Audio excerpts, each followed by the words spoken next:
Good morning Sir Ernie, Sir Archie, at iba pa nating friends na dito ngayon sa media. Good morning sa inyong lahat, good morning sa inyong mga tag-subaybay at sa mga listeners ng inyong kanya-kanyang mga programa. As an update dito po sa alleged na ng victim na ito, sa inalleged ng victim na ito, as an update po, through our effort sa pag-convince sa kanila na bumalik dito na mag-surface dito sa police station natin para at nang yung mapasama sana siya sa backtracking sa ongoing effort natin sa backtracking ng mga CCTV. Yun, bumalik sila nung Lunes at yun, tumagal yung aming pag-conduct ng further investigation sa kanya. Doon naman po sa continuous effort namin sa pag-backtracking ng mga CCTV footages, nai-establish po natin na yung sinakyan talaga ng alleged victim natin na ito is series bus po. Bus po yung sinasakyan niya.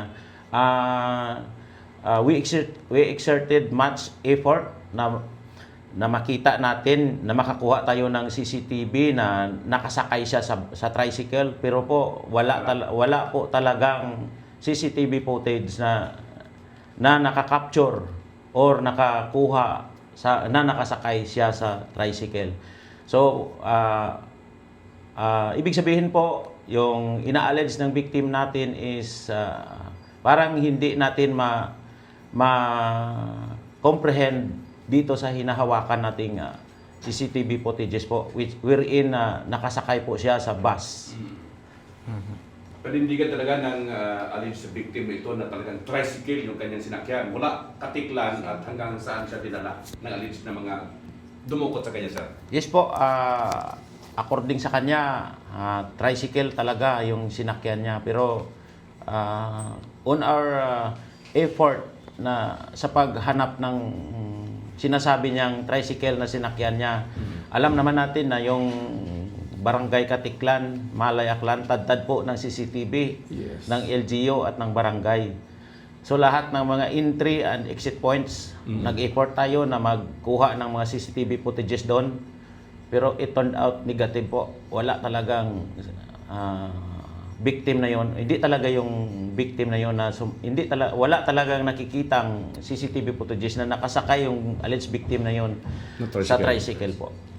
Sir, yung kuha sa CCTV footage, yung damit na suot ng victim saka yung damit na nasuot niya nung nakita siya, nagmamatch ba sir? Nagmamatch po.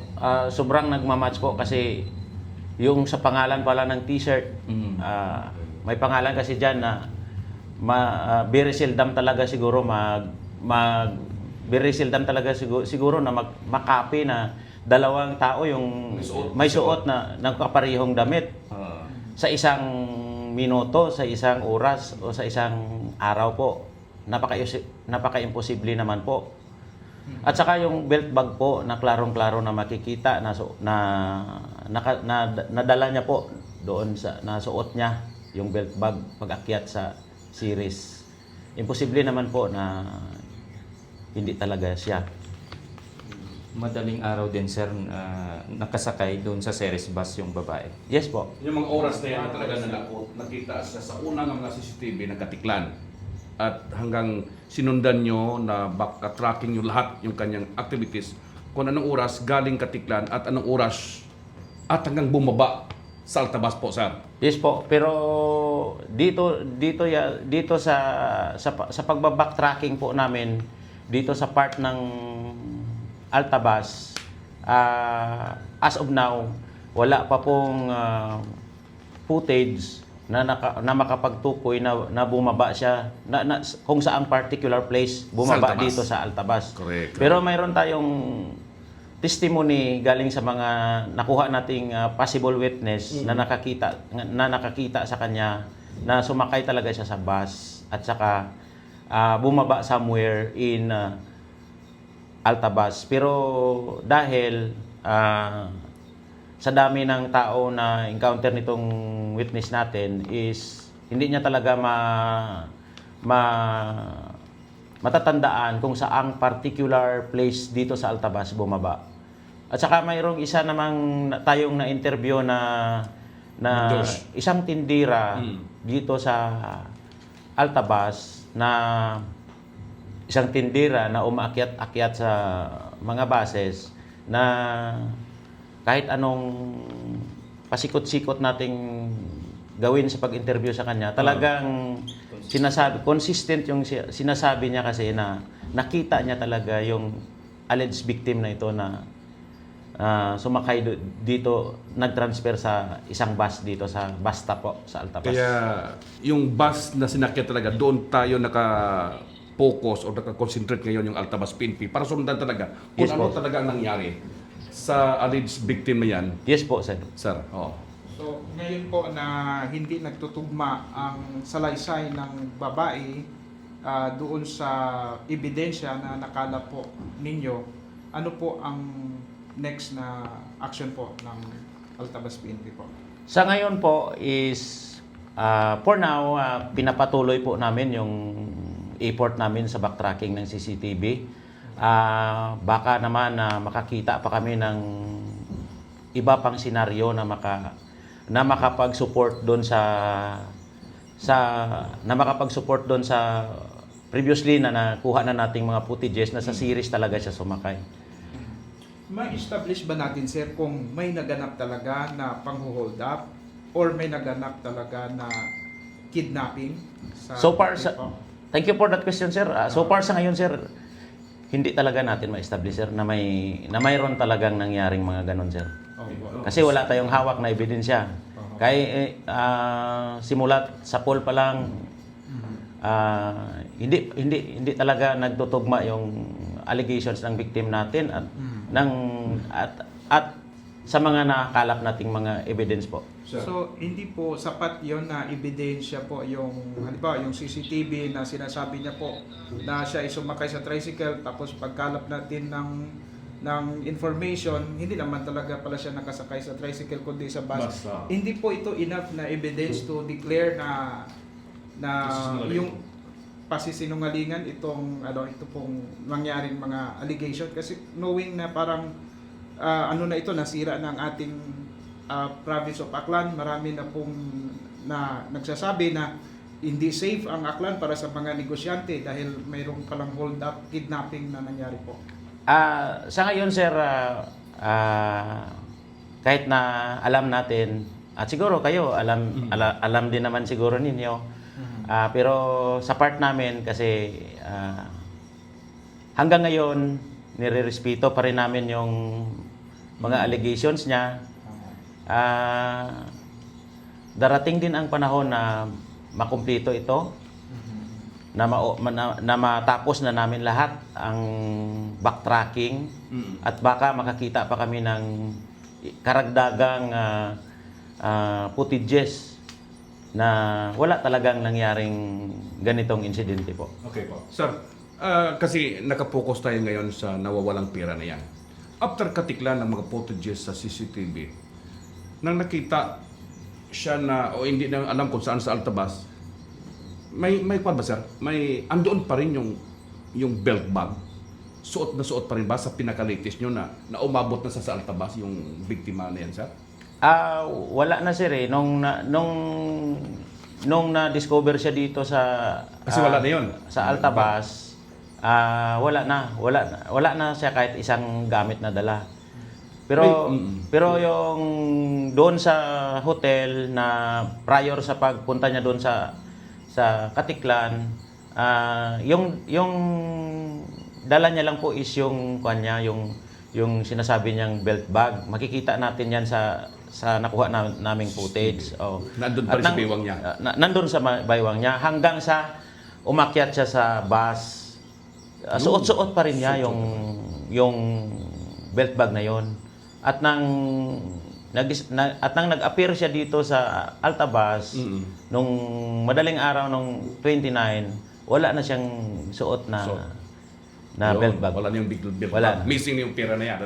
money na 850,000. As her allegations po, na, Yes. na missing na yon, wala na daw po. Correct po. Sige. Sir, nung isang araw, nag-harap na dito sa police station, yung pamilya, anong nangyari dito, sir? Yung buong senaryo dito? Pasensya na po sir kasi sabi yung pamilya kasi nag-appeal din sa atin na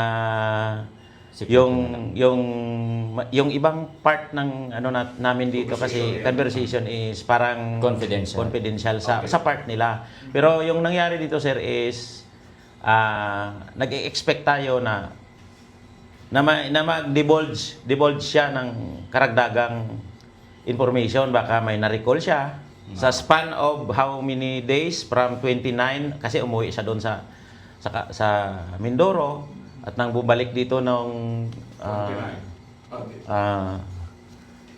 Lunes is 4.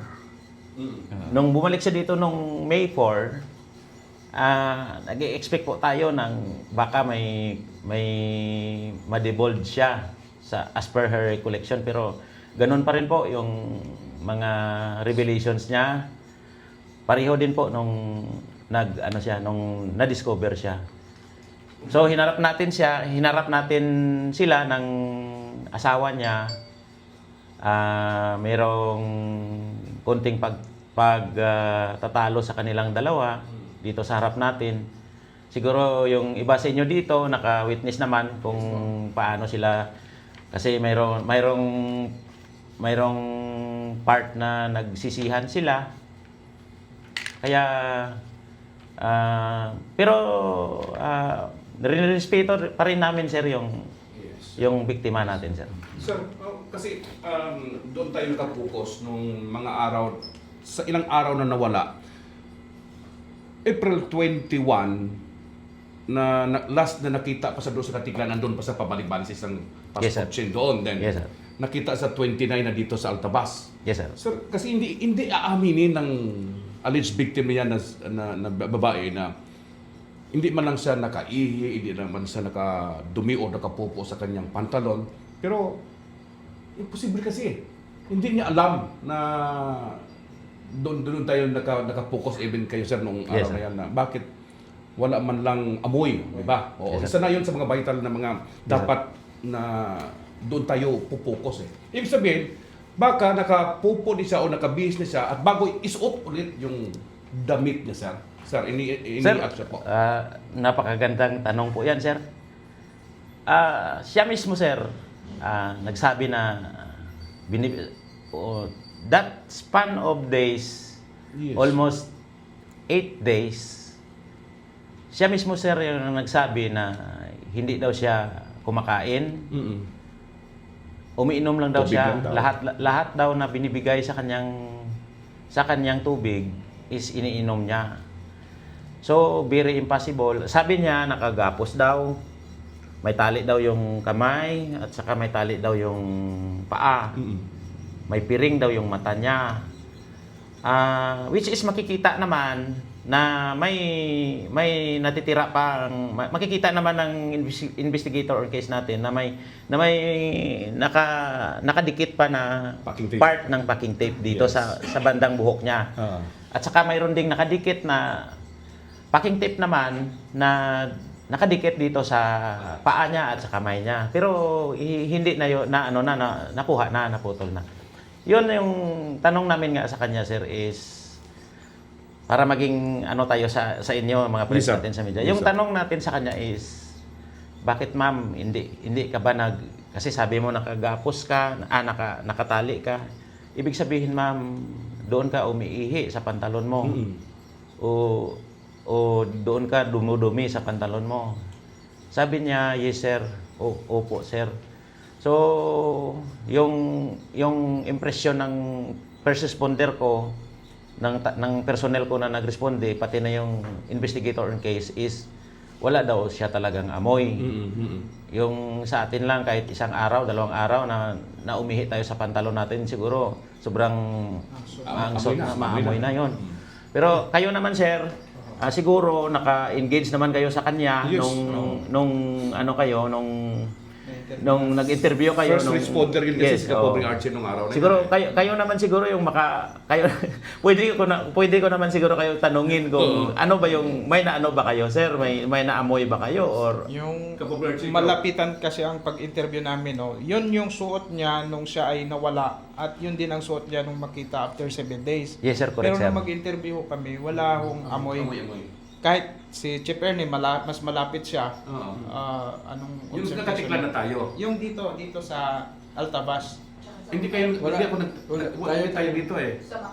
Kami ang nauna pala. Oo. Wala, ikaw hindi, no? Sa Makato na. Okay, sa Makato rin, hindi pa yung nakapagbihis sa Makato. Wala pa rin. Ganun pa rin ang bihis niya nung Oo. dinala natin siya sa Makato, ganun pa rin. Ikaw pinaka Wala mas eh. malapit.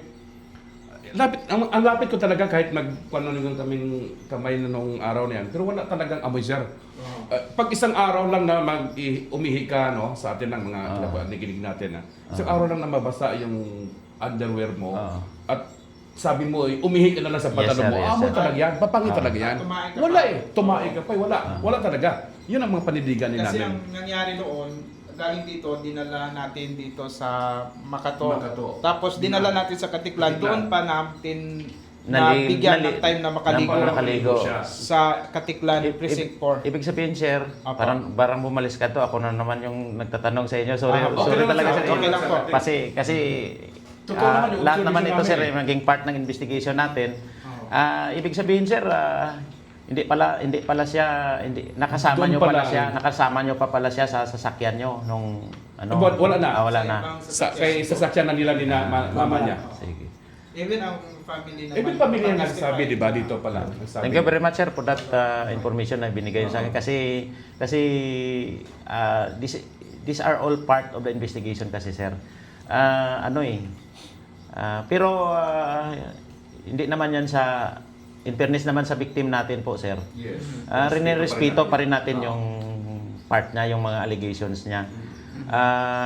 Kasi may mga public opinion na mga ganito, yung sa amin lang dito sa Altabas Municipal Police Station is lumabas na sana yung katotohanan na para matapos na sana ito. Opo. Sir, mag-additional lang kami. Yes, sir. Hindi po ba naging subject rin ng investigation ninyo yung live-in partner niya? Kasi nung time na 2 days na nawawala kami sa TV News Online at sa Arimen, nakapanayam sa kanya at nasamahan namin siya ng personal na habang nasa Katiklan kami, mayroon hong tumatawag sa kanya na tao at ang sinasabi, ang information, nakita daw yung asawa niya una sa Numancia na ang description parang naging naging pulubi Oo. na may pasa-pasa. Yun ang sabi.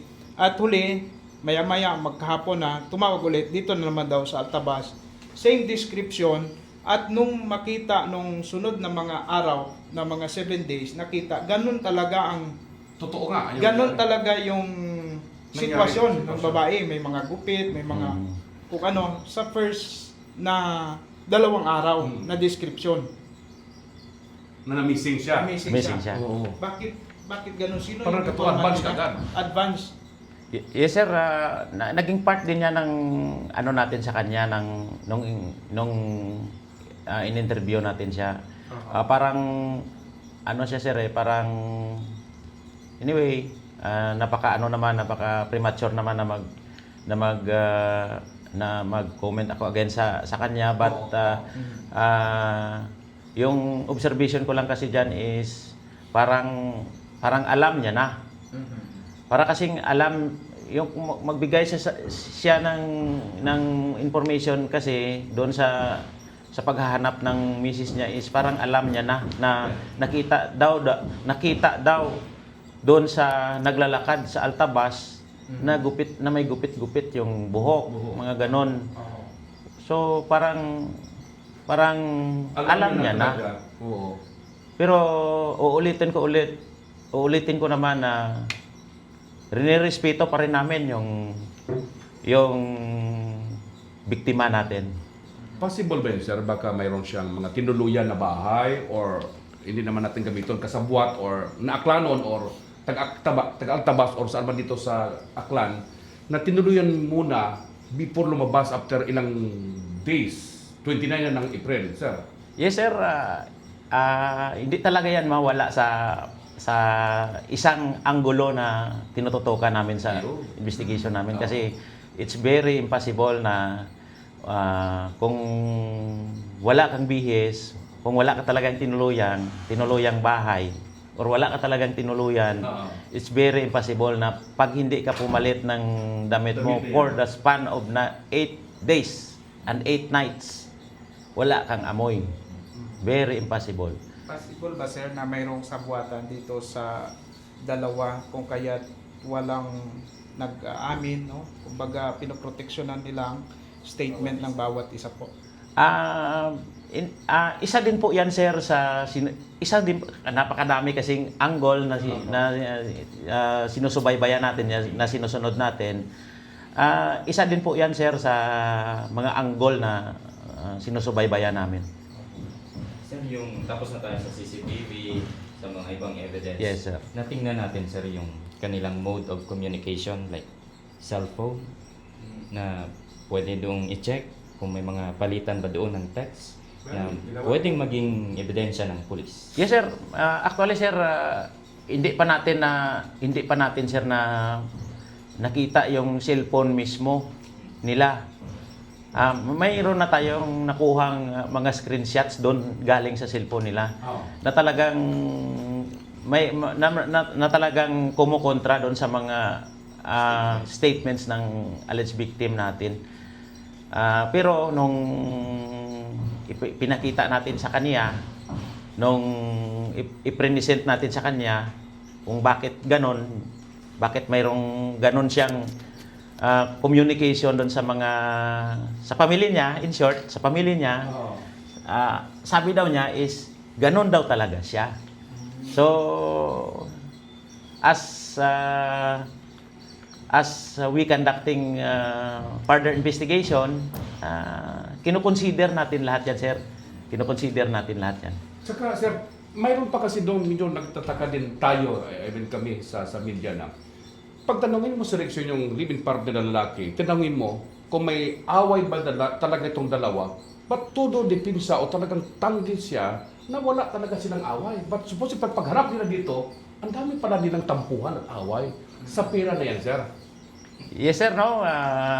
Even kayo siguro, naka-witness dito kasi naging open yung natin, yung investigation natin. Yun yung Dito yung presence ninyo. Oo. At saka makikita din naman ninyo siguro kung paano sila nagharap. Yes. Nagharap dalawa dito sa harap ko mismo, sa harap nating lahat dito. Makikita, na-observe din naman siguro ninyo kung paano sila nagsisihan, paano sila nagsumbatan hanggang sa nag-iyakan. So mga ganong senaryo, sir. Parang dito natin na-establish sa case conference na yon na mayroong mga nire-recover na pera na nawawala sa kanilang negosyo, sir. Parang ganon, sir. Opo. Yes, sir. May missing talagang pera. At saka sir, naka-time din naman po na through sa pamilya ng alleged victim natin na kapag communicate tayo doon sa nagbigay sa kanila ng kapital. At saka kinonfirm naman po ng nagbigay sa kanila ng kapital na mayroon talagang malaking amount po. Walang missing talaga na yan. So, sa ilang porsyento po tayo, sir, ngayon, yung Altabas PNP, hindi pa siguro natin marita, no? Anyway, nasa kamay pa rin ng Altabas PNP yung para mabigyan ng solusyon. Sir, napakayabang ko naman siguro, sir, na mag-rate ako sa sarili ko, sir, na kayo naman siguro, sir, kasi simula noong na-discover siya hanggang ngayon, makikita ko yung partnership natin. At saka kayo na lang siguro yung mag-rate kung nasa ano na tayo ngayon kasi Yes. ako Parang marapit na rin. Yes, sir, correct, sir. Expected yan ng ating PPO na mabigyan talaga ng kanyan ng I don't know kung yung malinaw o maklaruhan at mabigyan talaga ng justice. Yes, sir. Or development or masolve ang Yes, sir. naturang insidente. Actually, sir, malapit na, sir. Wow, thank you so much.